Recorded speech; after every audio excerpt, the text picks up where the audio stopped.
ഇത് Mercedes Benz ആണ്, ജഫാലി Saudi മേഡാണ്. അപ്പോൾ ഇത് ഇപ്പോൾ റിസർവായി. ഇനി നമുക്കൊരു 200 കിലോമീറ്റർ ഓടിക്കാവും. 200 കിലോമീറ്റർ ഓടിക്കാവും. കാര്യം ഒരു പക്ഷേ കൂടുതൽ ഓടിച്ചു കഴിഞ്ഞാൽ പെട്രോൾ പമ്പൊന്നും അടുത്തില്ലെങ്കിൽ ബുദ്ധിമുട്ട് വരും. അതുകൊണ്ട് 200 കിലോമീറ്റർ നമുക്ക് ഓടിക്കാം. 2 ടാങ്കറൂടെ ഒരു 150 ലിറ്റർ കൂട്ടിയാൽ മതി. ഇതിൻ്റെ ഒരു ടാങ്കിൻ്റെ കപ്പാസിറ്റി 430 ലിറ്ററാണ്. അങ്ങനെ 2 ടാങ്കുണ്ട്. എല്ലാം കൂടെ കൂടിയ 850 ലിറ്റർ ഇതിനകത്ത് കൊള്ളത്തുള്ളൂ ഡീസൽ. ഞാൻ പറഞ്ഞല്ലോ 2 ടാങ്കാണ്.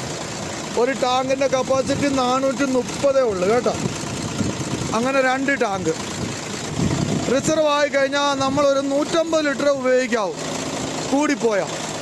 ഒരു 200 കിലോമീറ്റർ നമുക്ക് ഓടിക്കാം. അതുകൊണ്ട് ഇതും കണ്ടോ 430 ഇതിൻ്റെയും കപ്പാസിറ്റി. അപ്പോൾ ഒരു അറിവിന് വേണ്ടി പറഞ്ഞതാണ്. പെട്ടെന്ന് തന്നെ ഡീസൽ അടിക്കുക.